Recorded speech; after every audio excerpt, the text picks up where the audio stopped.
અને સંતોએ પણ એક કવિએ કીધું છે શાયરીમાં, સાહેબ જો મારો વિષય શાયરી બોલવાનો નથી, પણ જીવનને લાગુ પડતી હોય ને એવી શાયરી કામની છે कि सच्चे प्रेम के सारे जहां पे असर होगी और ना होगी तो समझ लेना अपने अंदर कुछ कमी होगी, मर जाना मिट जाना फना हो जाना, और ऐसे करते अगर हिंगोले पे मौत भी आ जाए तो हर चाहने वालों के दिल में तेरी कहीं कब्र होगी, और ना होगी तो समझ लेना अपने अंदर कमी होगी। भगवान ने पामवो से परमात्मा ने लाववो से ने, પણ જો ન આવતો હોય, અરે એક માતાજી હું તો કોઈ સિગોતરમાં ને તમારો લાવો હોય, જો ના આવતો હોય ને તો એ ખોમી સિગોતરમાં નથી, આપણામાં છે। એ સંતો મહાપુરુષ આપણને જગાડવા માટે મનુષ્ય અવતારમાં જાગી જાય એવો અવસર છે।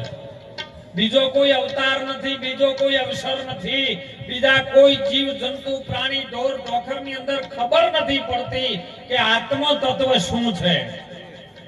આત્મ તત્વની ઓળખાણ કરવાની છે। હો એક ધણીની ઓળખાણ કરો બધું ફ્રી। દીકરી નાની હોય કુંવારી હોય પણ એનો પરિવાર મળે, હોમેથી 5 જણ આવે ને અહીંથી 5 જણ ભેળા હોય અને કદાચ કાસલી રૂપિયો આલીને એનું હગું કરે એટલે એક ધણી નક્કી કરે કે આ દીકરીને લગ્ન કરાવવા માટે હોમે એક વર રાજા જોશે, એનું નામ ધણી હોય। પણ એના 4 ફેરા ફરી જાય, ચોરીમાં હાથ મિલાવો થાય અને જ્યારે એનું કન્યાદાન જાય એના અસલ ઘરમાં હો।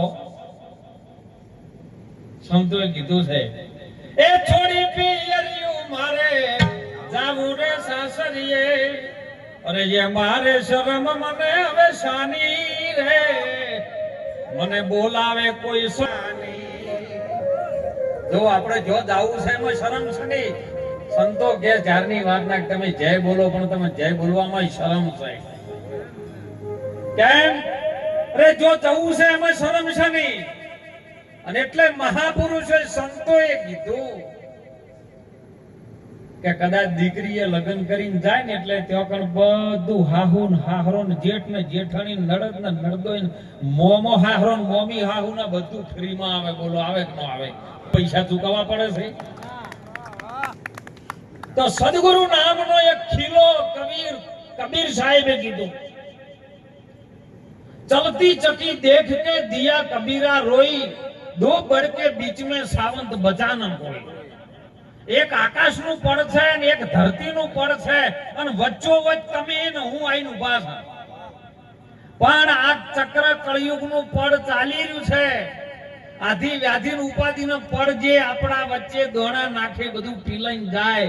અને આ પૃથ્વી તો જેવી દેવી નથી, કઈક આયા ને કઈક ગયા ને કઈક ની થાય છે તૈયારીઓ। ઓમાં કોઈ રહેવાનું નથી, પણ જતા જતા કઈક ઈશ્વરના નામનું ભજન કરી લો, તમે તમારી ઓળખાણ કરી લો અને તમે તમારી ઓળખાણ કરો ને એટલે તમારું ભજન થઈ જાય, બીજું કોઈ નથી। તોરલે જાડેજાને કીધું ધર્મ તારો સંભાળ ને પાપ તારું પ્રકાશ। તો પાપ તો એને જે કર્યું હતું દેહના કર્મથી કર્યું હતું, ઇન્દ્રિયોના વિષયથી કર્યું હતું, એ તો એને પોકાર કર્યો, પણ એનો ધર્મ સ્વયં કયો? આપણે આજ કેટલાના ધર્મો પકડી પકડીને બેઠા છે। કોઈ કહે હિન્દુ નો પકડો, કોઈ કહે ઇસ્લામ નો પકડો, કોઈ કહે ખ્રિસ્તી નો પકડો, કોઈ કહે બાઇબલ નો પકડો।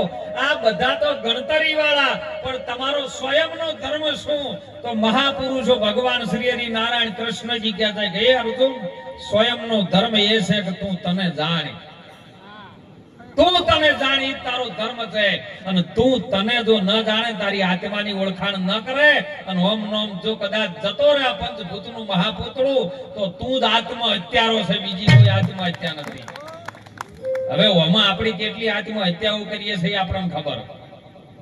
અને એટલે મહાપુરુષો સંતો જગાડ્યા, આવા તત્વજ્ઞાની સંતો મહાપુરુષો આપણી અંદર કોઈ છંદ દ્વારા, કોઈ સપ્પા દ્વારા, કોઈ કુંડળીઓ દ્વારા, કોઈ સત્સંગ દ્વારા, કોઈ ભાગવત પુરાણ મહાભારત રામાયણ, દરેકની અંદર એક જ વાત આવી છે કે તમે તમને ઓળખી લો। ભાઈ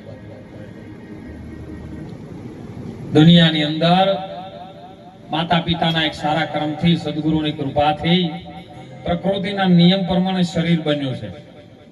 કેમ? પ્રારબ્ધનું કર્મ જમા થયું ને પ્રારબ્ધનું ફળ જમા થયું ને એટલે તો શરીરનું બંધારણ થયું છે. માતાના ગર્ભની અંદર જ્યારે બાપાના બીજનું એક બુંદ પડ્યું અને બુંદથી અંદર જ્યારે અષ્ટપોખ કમળની અંદર માના ગર્ભની અંદર પાણી હતું ને પાણીની અંદર એક કમળ હતું. ઘણા મને કહે છે બાપુ કબીર સાહેબ નો જન્મ કી થયો નતો, એ કમળની પોખડી કી તરતા આયા હતા. કીધું કોઈ કાળે બને ને આ શરીર કોઈ દાડો ડાયરેક્ટ ન આવે, પણ માના ગર્ભની અંદર અષ્ટકમળ પકડી છે અને એની અંદર આ બીજનું રોપણ થાય ને એટલે એમાં પહેલું નાડી બંધાય છે. જે દેહની નાભી આ ડૂંટી બંધાય અને સંત બીજી નાભીમથી ચાલે, કોઈ દાડ દેહની નાભીમ ન ચાલે સંત. અને પહેલો આકાર બને છે ને એ સંતો મહાપુરુષો આપણા 10 અવતારોની અંદર, કારણ કે જે કથાઓની અંદર જ્ઞાની મહાપુરુષોએ વર્ણન કરેલું છે કે મત્સ્ય અવતાર ધારણ કર્યો હતો તો પહેલો આકાર માછલી જેવો આ બુંદનો થાય છે માના ગર્ભની અંદર. પછી વરાહ થાય, એમ ધીરે ધીરે 10 અવતારો થાય છે. અને છેલ્લે જો આ જયારે પહેલા દાદાને ભક્તિ કરીને જયારે નરસિંહ રૂપ ધારણ કર્યું ને, એ પણ આકાર આપણા માના ગર્ભની અંદર આ શરીરનો બને છે. મૂઢું સિંહ જેવું બને છે, શરીર માણસ જેવું બને અને ત્યારે નરસિંહ રૂપ ધારણ થાય છે. પણ ધીરે ધીરે એને ઘડતા એ હોર રાખવા વાળી એ આ માનું ફોળ્યું નહીં, એની અંદર પણ એક માં બેઠી છે અને માં હોર રાખે, એનું નામ શુરતા છે. અને શુરતા એ જ શક્તિ છે, શક્તિ એ જ આદ્ય શક્તિ ને આદ્ય શક્તિ એ જ માં ભવાની. અને એ હોર રાખતા ને ઘડતા આ દમના હથોડાથી બીજો કોઈ હથોડો નહીં, સુરતા સાસડી સુરતા સાણસી મન પકડ અને હરદમનો હથોડો મારી આ કાયાના બંગલા ઘડાવે. સદગુરુ મારા એવા બંગલા બનાવે. આ બંગલો બનાવતા એના 9 મહિના 9 દિવસ લાગ્યા. બધાય કહે છે કે 9 મહિને બાળક જન્મે, હું ગેરંટી આલું 10મા મહિને જન્મે. 9 મહિના પૂરા થાય ને એટલે 10મામાં જો એ શરીરનો જન્મ પણ 10મામાં, અને જ્યારે ગુરુના દ્વારે જો ને તોય તમારો નવો જન્મ, 9 દરવાજા, નવી રમતના 10મા મોલમાં એ 10મો છે. અને તમારો જે કમાણીનો ભાગ છે એ પણ 10મો છે. એને સંતો અને અમુક અનુભવીઓ કહે છે કે દાહુદી કહે છે. જોજો રમેણો ચાલે છે ચૈત્ર મહિનામાં તો ઘણી બધી, મારા ભૂગોળનો કોઈ વિરોધ નહીં, પણ તમે જોજો એ કણે ડેકલું વાગતું હોય તો એનો અવાજ જોજો. ડેકલા વાળો ડેકલું વગાડે ને એટલે વાગે, એ ડેકલાનો અવાજ એવો થાય, દાહુદી દાહુદી દાહુદી દાહુદી. તું આ ની કાઠી તો ગમે ભોગે લેજો ને. અને ઈ કરતા 9 માસ અને 9 દિવસ જયારે બહાર આયા ને એટલે માના નાળથી નાળ જે જોડેલી હતી અને નાળનો 1.25 હાથનો હતો, પણ જયારે બાર મસ્તક આવ્યું, અરે પિંડરે ફૂટ્યો ને જે દિયા ભ્રમંડ ધરાક્યો અને વાલે એની આ સૃષ્ટિ બધી રચાજી રે. મારા જૂના જોગી એ તમે બહીરે બતાવો પોણી રે પવન ના બીજ સી કે બધાના બીજ જોડો પર તમારું પોણી નું પવન નું બીજ જોયું, એના માટે સદગુરુની જરૂર પડે છે. અમે નહીં કહી શકતા જાહેરમાં, એનું કારણ છે પરદે આવે ને પરદેશ આવે, પરદે કરે કમાઈ. પંચ મહેશ્વર જો આજ્ઞા આપે તો રહે પરદાની માઈ. આ તો મારા સનાતન ધર્મના સંતો કદાચ એના શરણે જોન કદાચ ભેદ ભૂલી જાય અને પછી ગુરુને તન મન ધન સમર્પિત કરો ને ત્યારે ગુરુ આર્યો ભેદ બતાવે ને પછી ભેદ રાખે પાછો એ ગુરુ નહીં. प्रीत वहीं થઈ જાય ને પછી તો પ્રીત વહાં હે पर्दा नहीं और पर्दा वहीं है नहीं प्रीत. प्रीत कर जो पर्दा रखे समझो दुश्मन की રીત. અને એક ઘાટ ગળ્યા પછી પિંડ ફૂટ્યો ને બ્રહ્માંડ રચાણ્યું. સંતોએ અને બ્રહ્માંડ ગણ્યું છે.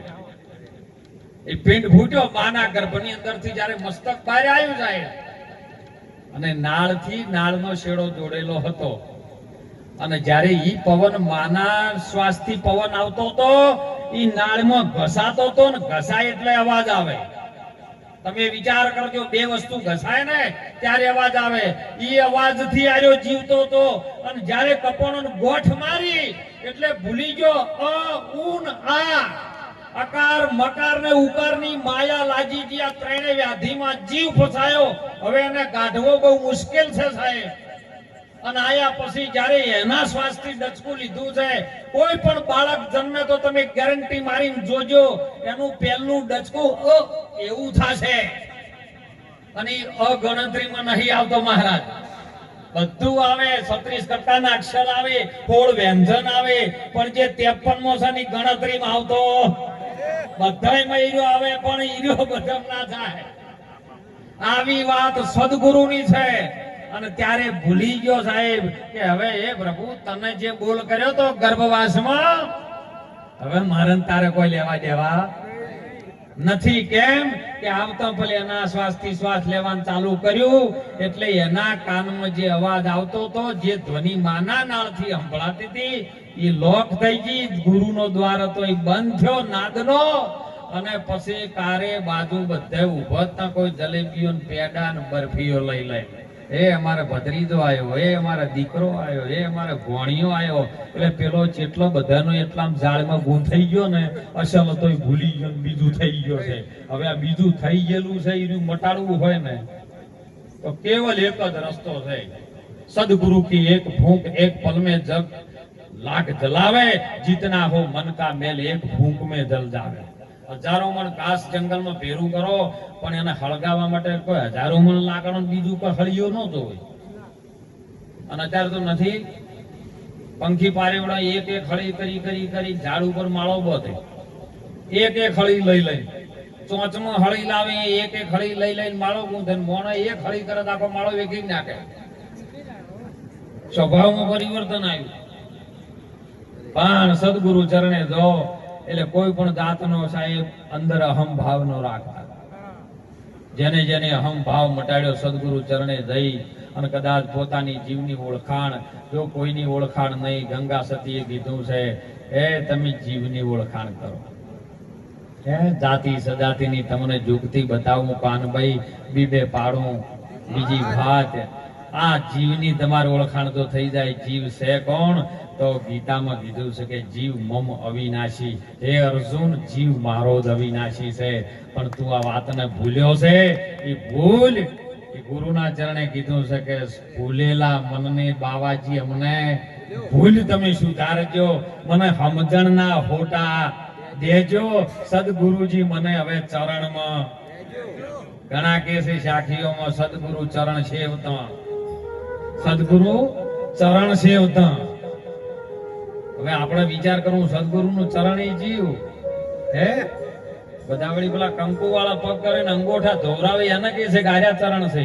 પણ એ તો જયારે સદગુરુના દેહમાંથી આ શરીરના પોત ભૂતમથી જયારે બોલવા વાળો અખંડિત છે ને, એ વિરાટ સ્વરૂપમાં જયારે સમજ જાય તાણે ચરણ તો પડ્યા જ હોય છે. એમને તો કયા ચરણની વાત? આ દુનિયામાં ચાલે છે પોલમ પોલ વાપનો વાજો છે ઢોલ. કોઈ સમજાવતું નથી, હાથું કોઈ કહેતું નહીં, ખરું કોઈ માનતું નથી. હે જો જગતમાં દુનિયા જાય છે હાલી, હવને છે બધી માયા બહુ વાલી. આ તો મરવા પડ્યો તારે કર્યો મેળાવડો, તેડાયા હાહુ હાહરો ને હાળી. પણ પકડી જબન પૂછવા લાગ્યા, આ તો પૈસો છે કે ખાલી?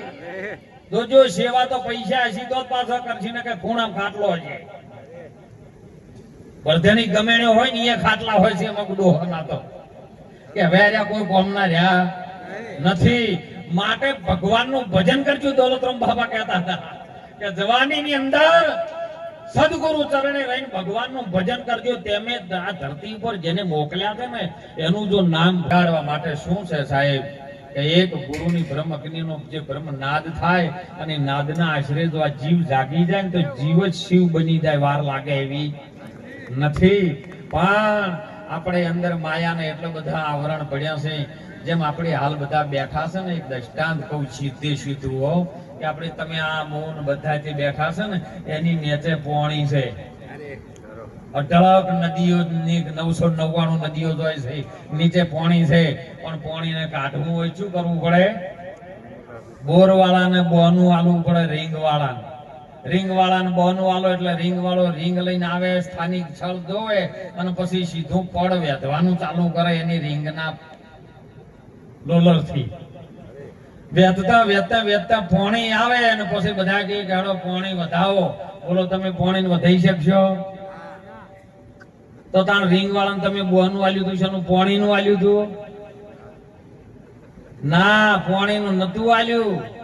આ ધરતી આડું જે પોણીના આડું આવરણનું પડ હતું ને એ પડને દૂર કરવાનું આલો ગુરુ મહારાજને તમે કશું ના આપી શકો. સદગુરુ સમો કોઈ દાતા નથી. આખું જગત મંગળહાર, રાજા રૈયતને બાદશાહ સબ ખડા ગુરુને દ્વાર.